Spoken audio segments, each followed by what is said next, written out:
शनिदेव की असली कृपा कैसी होती है।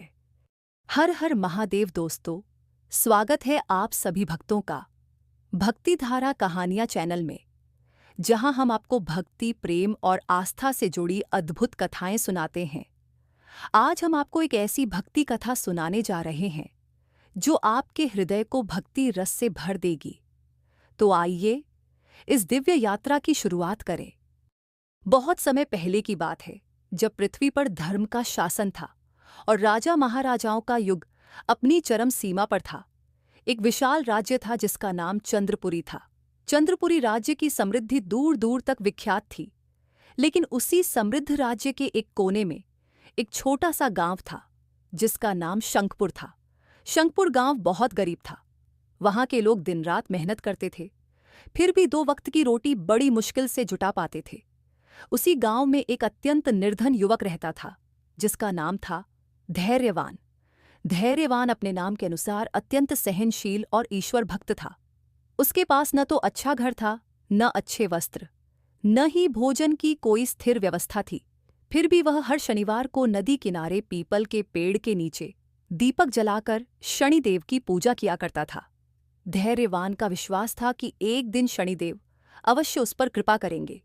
गांव के लोग उसका उपहास उड़ाते थे, कहते थे कि पूजा से पेट नहीं भरता, मेहनत से भरता है। किंतु धैर्यवान मुस्कुराकर सब सहन कर लेता था। एक दिन की बात है, धैर्यवान अत्यंत भूखा था। 2 दिन से उसने कुछ नहीं खाया था। शरीर कमजोर पड़ गया था, लेकिन शनिवार का दिन था। वह फिर भी पीपल के वृक्ष के नीचे गया। हाथ में थोड़ा सा तेल और एक दीपक था जो किसी ने दया करके उसे दे दिया था। उसने श्रद्धा से दीपक जलाया और आंख मूंद कर शनिदेव का ध्यान करने लगा। वह अपनी भूख और थकान को भूलकर पूरी तरह भक्ति में लीन हो गया। तभी अचानक आकाश में बादल घिराए, तेज हवाएं चलने लगीं और ऐसा प्रतीत होने लगा मानो कोई दिव्य घटना घटने वाली हो। धैर्यवान ने आंखें खोलीं तो देखा कि एक तेजस्वी पुरुष काले घोड़े पर सवार होकर आ रहा है। उसके चारों ओर अद्भुत आभा फैली हुई थी। उसके हाथ में एक दंड था और माथे पर स्वर्ण मुकुट। धैर्यवान ने तुरंत पहचान लिया कि स्वयं शनिदेव प्रकट हुए हैं। वह कांपता हुआ भूमि पर गिर पड़ा और अश्रुपूरित नेत्रों से प्रणाम किया। शनिदेव का स्वर गंभीर था। उन्होंने कहा, वत्स धैर्यवान, तेरी अटल भक्ति और धैर्य ने मुझे प्रसन्न कर दिया है। मैं आज तुझे वरदान देने आया हूं, मांग क्या चाहता है। धैर्यवान ने कांपते स्वर में कहा, प्रभु, मैं तो केवल आपका आशीर्वाद चाहता हूं। मेरे जीवन में कोई भौतिक लालसा नहीं है। शनिदेव मुस्कुराए और बोले, वत्स, तेरा यह निष्काम भाव ही तुझे संसार में महान बनाएगा, परंतु तेरी तपस्या व्यर्थ नहीं जाएगी। मैं तुझे ऐसा वरदान देता हूं कि तेरे जीवन में ऐसा परिवर्तन आएगा जो समस्त संसार को चकित कर देगा। यह कहकर शनिदेव ने आशीर्वाद दिया और अंतर्धान हो गए। अगले ही दिन चमत्कार घटित हुआ।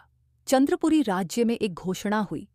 राजा वीर सिंह ने ऐलान करवाया कि राज्य का मुख्य कोषाध्यक्ष वृद्ध हो गया है और नया कोषाध्यक्ष नियुक्त किया जाएगा, परंतु वह कोई योग्य और धर्मनिष्ठ व्यक्ति ही होगा जो ईश्वर पर अटूट श्रद्धा रखता हो और गरीबों की सेवा को अपना धर्म मानता हो। राजा ने आदेश दिया कि जो भी इस पद के योग्य है वह राजमहल में आकर अपनी पात्रता सिद्ध करे। यह सुनकर सारे राज्य में हलचल मच गई। गांव-गांव से लोग राजमहल की ओर चल पड़े। शंखपुर गांव से भी कुछ साहसी युवक गए। धैर्यवान को भी गांव के बुजुर्गों ने कहा, तू भी जा। धैर्यवान हंस पड़ा, बोला, मेरे पास ना अच्छे कपड़े हैं, ना विद्या, ना धन, ना बल। मैं कैसे वहां जाऊं। किंतु भीतर कहीं एक आवाज उसे बार बार प्रेरित कर रही थी कि यह अवसर तेरे लिए ही आया है। अंततः धैर्यवान ने साहस किया और नंगे पांव, फटे पुराने वस्त्रों में ही राजमहल की ओर चल पड़ा। रास्ता कठिन था, धूप प्रचंड थी, पैर जल रहे थे, भूख से पेट ऐंठ रहा था, पर धैर्यवान मन ही मन शनिदेव का नाम जपते हुए आगे बढ़ता रहा। 3 दिन की कठिन यात्रा के बाद वह राजमहल पहुंचा। राजमहल के प्रांगण में विशाल जनसमूह एकत्र था। सब नए नए वस्त्र पहनकर, सुगंधित इत्र लगाए, अपने अपने दस्तावेज और वंशावली लेकर आए थे। धैर्यवान को देखकर सब हंसने लगे। उसका अपमान किया गया, उसे दरबार में घुसने से भी रोका गया। परंतु तभी महामंत्री ने राजा को सूचना दी कि एक अत्यंत साधारण वेशधारी युवक भी आया है जो भीतर आने की अनुमति चाहता है। राजा वीरसिंह धर्मपरायण और न्यायप्रिय था। उसने आदेश दिया, सबको समान अवसर दिया जाए, चाहे वह कैसा भी दिखे। धैर्यवान को दरबार में बुलाया गया। राजा ने प्रश्न किया, वत्स, तू क्यों सोचता है कि तू कोषाध्यक्ष बनने योग्य है? धैर्यवान ने विनम्रता से उत्तर दिया, महाराज, मैं स्वयं को योग्य नहीं मानता, किंतु ईश्वर की भक्ति ने मुझे सिखाया है कि सेवा और ईमानदारी से बढ़कर कोई योग्यता नहीं होती। यदि मुझे अवसर मिले तो मैं तनमन धन से राज्य की सेवा करूंगा। राजा उसकी सरलता और भक्ति से प्रभावित हुआ। उसने धैर्यवान से कुछ कठिन प्रश्न पूछे, धन की गिनती का परीक्षण लिया, ईमानदारी की कसौटी पर उसे परखा, और हर बार धैर्यवान ने अपनी सच्चाई और सहज बुद्धि से सबको चकित कर दिया। अंततः राजा ने सबके समक्ष घोषणा की, आज से धैर्यवान चंद्रपुरी राज्य का मुख्य कोषाध्यक्ष नियुक्त किया जाता है। दरबार में सन्नाटा छा गया। सभी बड़े बड़े अमीर और पंडित हैरान रह गए। एक निर्धन साधारण युवक इतना बड़ा पद पा गया था। धैर्यवान ने ईश्वर का धन्यवाद किया और अपने गांव लौट आया।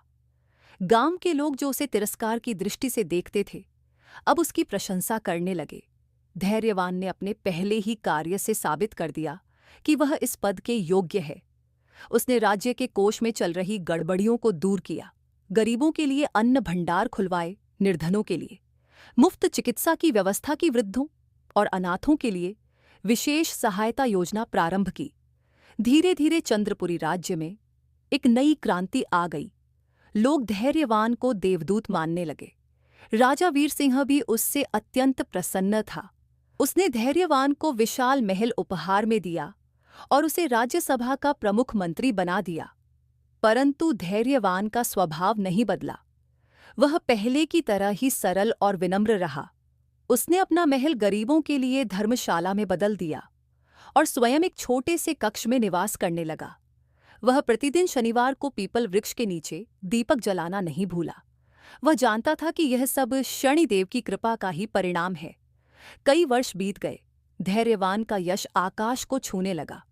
दूर दूर से राजा महाराजा उसे देखने आते थे।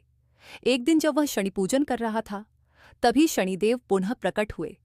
उनकी आभा और भी तेजस्वी थी। उन्होंने धैर्यवान से कहा, वत्स, तूने सिद्ध कर दिया कि शनि की कृपा का असली अर्थ क्या होता है। लोग शनि के नाम से डरते हैं, जबकि शनि का उद्देश्य डराना नहीं, बल्कि साधना और परिश्रम से व्यक्ति को महान बनाना है, जो सच्चा है, जो धैर्य रखता है, जो निष्काम भाव से सेवा करता है। शनिदेव सदा उसके साथ रहते हैं। आज मैं तुझे आशीर्वाद देता हूँ कि तेरा नाम युगों तक अमर रहेगा और तेरा जीवन दूसरों के लिए प्रेरणा का स्रोत बनेगा। धैर्यवान ने अश्रुपूरित नेत्रों से शनिदेव को नमन किया।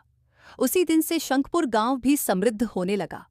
वहां के लोग परिश्रम और भक्ति के मार्ग पर चल पड़े। धैर्यवान ने वहां विद्यालय खुलवाए, धर्मशालाएं बनवाईं, कुएं खुदवाए और अपने राज्य को एक आदर्श राज्य बना दिया। उसकी कथा लोक कथाओं में गाई जाने लगी। बालक बालिकाएं उसे सुनते सुनते बड़े होने लगे और हर शनिवार को गांव गांव दीप जलाए जाने लगे। शनिदेव की महिमा गाई जाने लगी। लोग समझने लगे कि शनि का नाम भय का नहीं, श्रद्धा और विश्वास का प्रतीक है। इस प्रकार धैर्यवान का जीवन शनिदेव की सच्ची कृपा का उदाहरण बन गया, जिसने न केवल स्वयं को बल्कि संपूर्ण समाज को नया जीवन दिया। दोस्तों, अगर आपको ये कहानी अच्छी लगी हो तो कृपया इसे अपने मित्रों और परिवार के साथ साझा करें और भक्ति धारा कहानियाँ चैनल को सब्सक्राइब करें। धन्यवाद।